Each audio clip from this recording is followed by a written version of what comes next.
What's up, guys? Welcome back to Newswave. Yesterday, there was some strange stuff going around with PlayStation Plus Premium. Actually, a very specific part of the service that really works to make it actually worth looking into over something like PlayStation Plus Essential or Extra, and now it's leaving everyone wondering what exactly is going on there at Sony, and we'll go over that here today.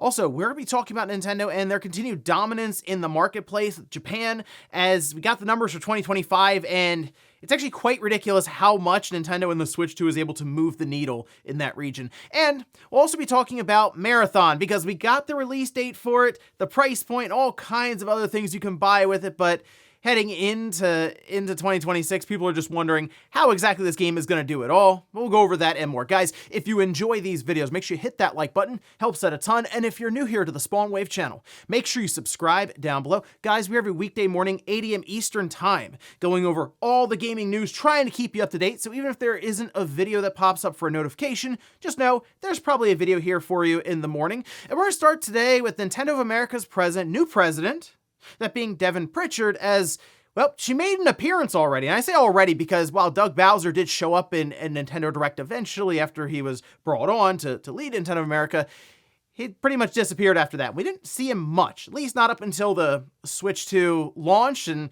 him doing his rounds for PR that didn't go over great. But at least now it seems like Devon Pritchard off to a fast start compared to Doug Bowser, appearing in a pre-recorded video. So it's small steps here, but like you can see, this was for the 15th annual New York Game Awards, and hey, Reggie Fils-Aimé did the handoff here to the Devon Pritchard pre-recorded video. And I mean, it's pretty straightforward, very PR oriented here and everything, but it's a good first impression. And I'm not really sure. The thing is, Nintendo of America, I don't really know what to make of any of the presidents there. Like, Nintendo of America's their job is to convey some of the weird decisions that come out of Nintendo's headquarters in Japan and try to basically explain it to the American audience, because sometimes they do some weird stuff, like when they had to show us how to voice chat in Splatoon on the Switch 1, and it looked crazy. Headset, cell phone, a mess of wires. I don't get it, but now heading into the new generation with the Switch 2, I'm sure she'll have her work cut out for her, but I'm curious if she ends up being more like Doug Bowser, where we just never really see her, or if she attempts to be more of a personality like Reggie and maybe is out there a bit more. No real stage presence since we don't really have E3 at all, but hey, we'll see which way she decides to go with this, or maybe just carves her own path somewhere down the middle. Also, we've talked quite a bit about Nintendo and their collaboration with LEGO, with a lot of the Mario stuff, Donkey Kong, the Pokemon stuff that's popped up, but we do have some LEGO stuff with Zelda as well, and you can see this is the Ocarina of Time, the final battle set. It's just over 1,000 pieces, coming in at $130. It will ship starting from March 1st, and when it comes to the scale or what the pricing typically is for these LEGO sets, I'm kind of out of the loop. Some people are mentioning with licensed products, it's going to be a bit more, of course, but usually it comes down to 10 cents per piece, and there's 1,000 pieces. Okay, you see the $30 Zelda tax on top. I mean, it's a cool idea, right, to have kind of the final battle here with, again, 1,000 pieces. That's a pretty decent set, but again, more for the collectors, but you look forward to that March 1st with pre-orders now being live. Oh, and we already talked about how Ubisoft appears to be setting up a 60 FPS patch for multiple Far Cry games, but Far Cry 3 was the only one that's been confirmed officially until yesterday when Ubisoft put this out. And yeah, we have Blood Dragon that'll also be getting a 60 FPS patch. Seems like that's set up for tomorrow on the 21st as well. And because this is going along with the emojis they put out where they were trying to be cryptic about it, I would expect Far Cry Primal to also be announced today or maybe tomorrow, but setting everything up for 3 different 60 FPS patches releasing on the 21st. So we have Far Cry 3, Blood Dragon, and Primal. All those should be lifted up to 60 FPS on current consoles. And guys, with some of the quick news out of the way, let's get into the bigger stuff. Let's start right away with Sony and PlayStation Plus Premium that seems to be going through a very strange issue right now. I say strange because for the most part, an entire library of games is out right now. Like, it's just not working. And yes, go figure, it's tied to game streaming. The future's looking bright. We can stream our computers, our games, unless one day they decide to just not work. And this one's particularly odd because It's not that it doesn't work, it just seems like there's something broken in the link from your console to the game entitlement. Almost. So take a look. This we can see, and this is over on Push Square's nice write up here summarizing everything with, it looks like a PlayStation Plus post over on Reddit. And they say, I wish they'd at least tell us something about why PS3 game streaming isn't working. And this was posted 3 days ago. So I mean, I haven't noticed, I don't stream a lot of PS3 games on the PS5 just because the streaming, it's not great sense. All right, so the PlayStation 5 game streaming is pretty good when you're streaming PS5 games. But when you stream PS3 games, a thing that maybe not everyone necessarily realizes, you're streaming from a PlayStation, like an actual PlayStation 3. Now they look a little different because they're in these big server racks and stuff in data centers, but you are still using the actual PlayStation 3 like hardware. It's not necessarily them setting up a nice PC and emulating it with some in-house like setup. No, there's PlayStation 3 systems. That has always made me wonder what happens if those server racks decide to stop working. I mean, there's going to be an end of life at some point, so I don't think they're making more of them necessarily, and that to me, because it is tied in so heavily, the PlayStation Plus Premium is kind of bridging the gap between PS2 games that are emulated and then PS4 games that are backwards compatible. I feel like Sony would have to figure that out at some point. Well, right now, if you go onto your PlayStation Plus Premium tab and you can go to PS3 games and you just try to hit stream on a game that's not in your library, nothing happens. I mean, the button makes the animation and the sound when you press it, but that's it. It doesn't then go to another screen and then start firing up the game because, again, game streaming, you can move right into the game. No downloads, installs, nothing. But not the case. However, if you have the game already in your library, it will indeed work. So it seems to be some kind of entitlement issue for your account for a streaming game, which is, again, kind of funny. The idea of the streaming stuff is sort of get around a lot of these headaches of downloads, installs, entitlements, the whole thing. But it just seems like Sony over the last few days kind of forgot about it, or they've been working on it and they decided just to not tell anyone because it's PS3 streaming and maybe no one will notice. And to me, this is one of the big reasons I hope Sony does figure out PlayStation 3 native emulation. And while I think that the PlayStation 5, I believe, can do it, I understand the hangup was the PS4.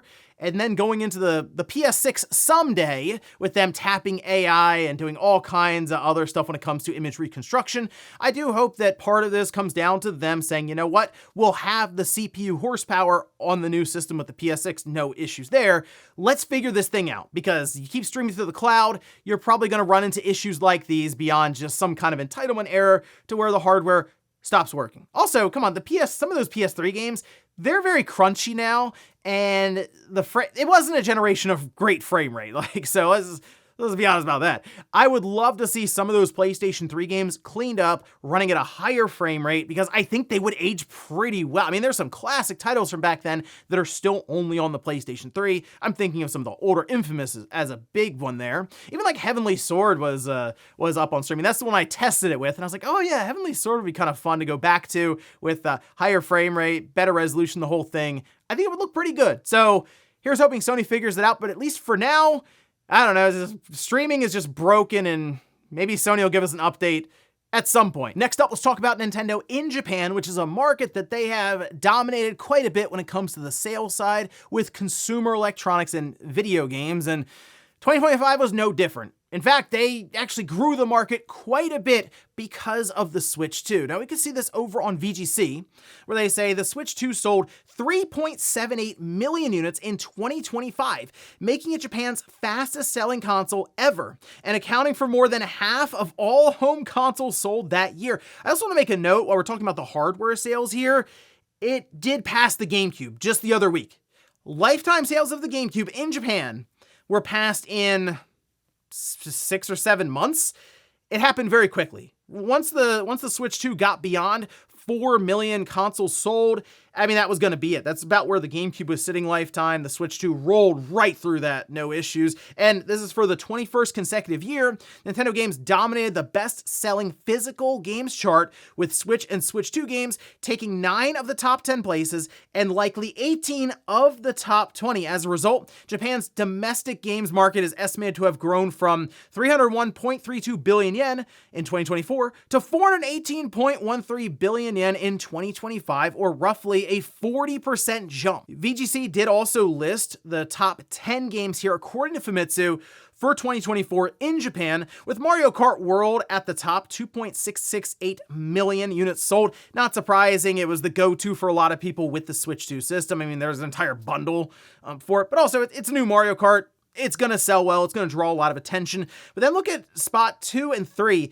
It was just Pokemon Legends ZA on the Switch and the Switch 2. Now, in Japan, this is tracking actually pretty well ahead of Pokemon Legends Arceus when you launched the line.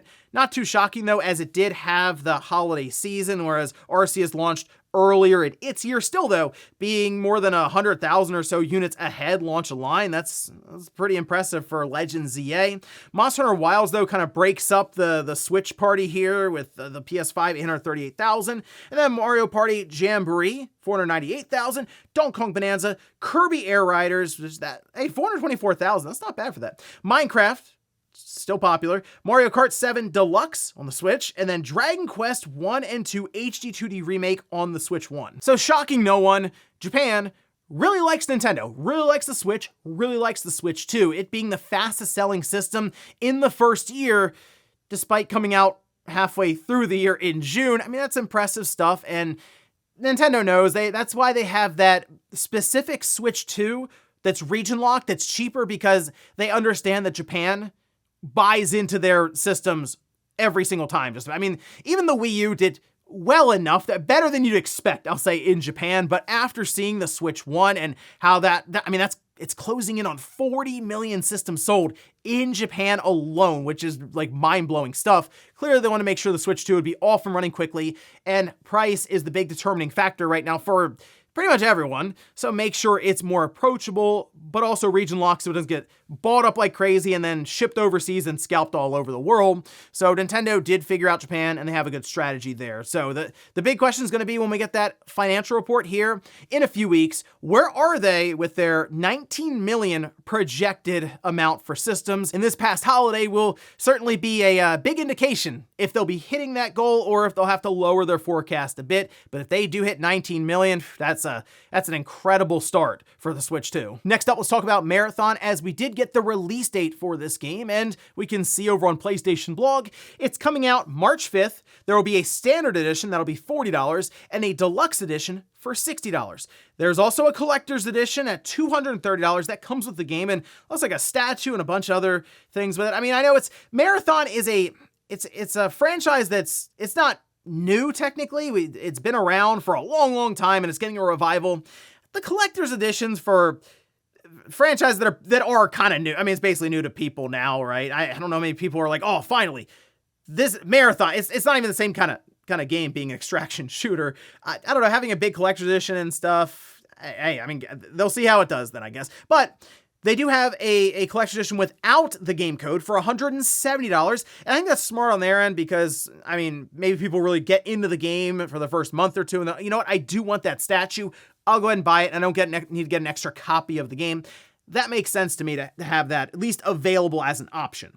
There's a Marathon-themed DualSense controller for $85. That's coming out March 5th alongside the game. And there's also a Pulse Elite wireless headset for $170. Same deal on release day. And the thing with DualSense controllers, I mean, this looks fine as the Marathon kind of art style and color scheme and stuff to it. Great.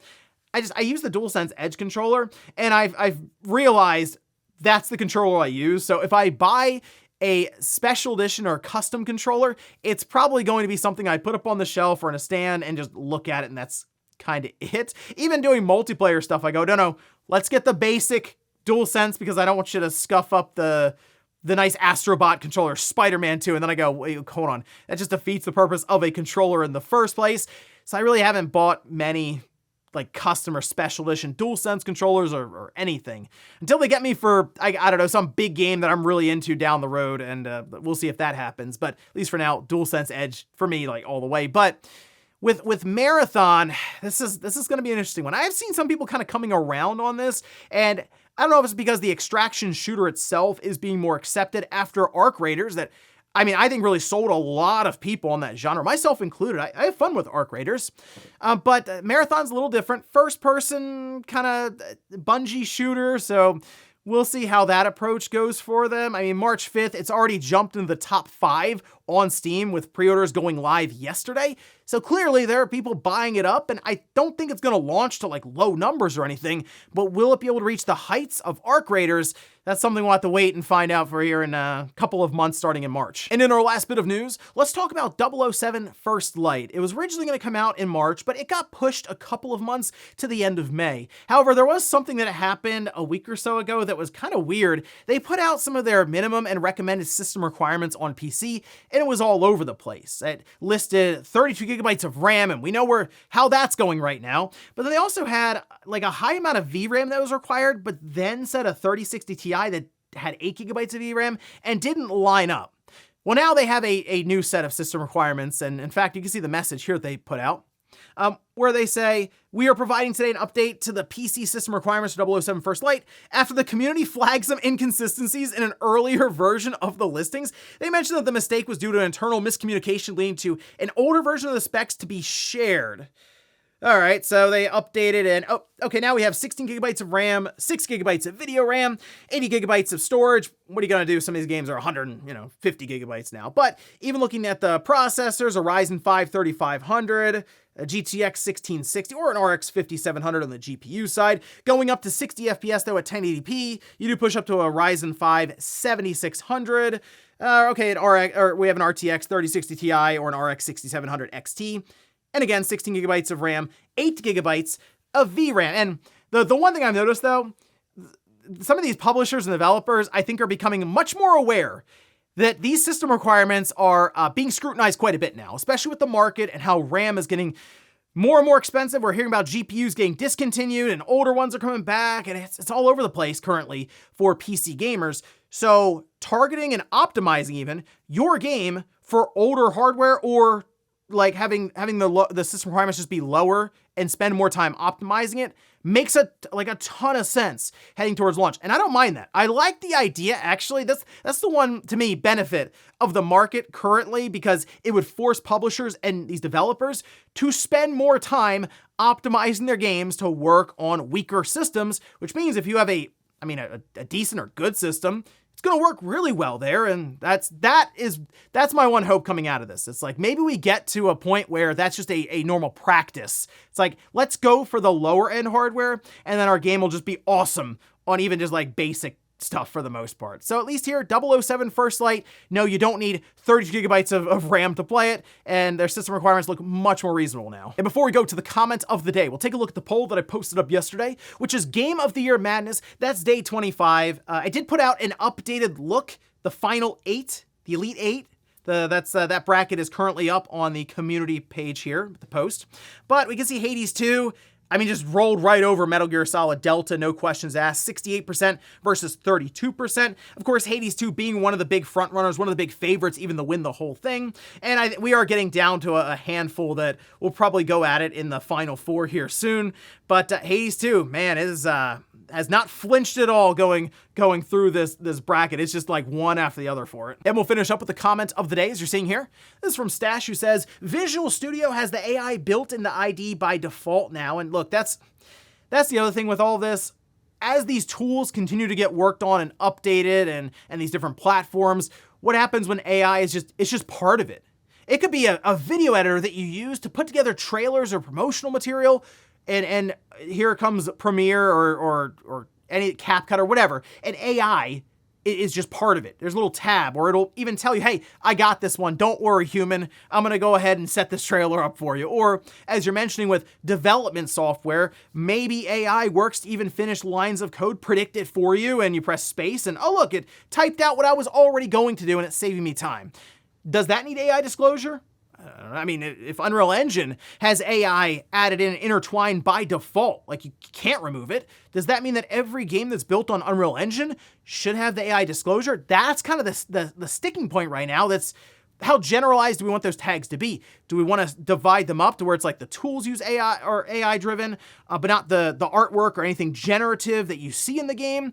Or like, do we need ones that are just, oh, this is full generative, it's just AI everything? It's tough to really figure out where all this lies because, again, things are evolving rapidly, and it's like we can't keep up with how exactly you regulate any of this because every time you wake up the next day, something new is dropping. And ladies and gentlemen, that's gonna do it here for Newswave. If you enjoyed this video, guys, hit that like button. If not, hit the dislike. Leave comments down below about everything we talked about here today. If you missed yesterday's Newswave, I'll leave it up here in a card. Or maybe you wanted to hear more about the cloud-based future to where some of these large companies don't even want you to own your own computer. They want you to stream the whole thing with the power of the cloud. I did a whole video on that, and I'll leave it right below. Thanks, guys, for watching, and I'll see you next time.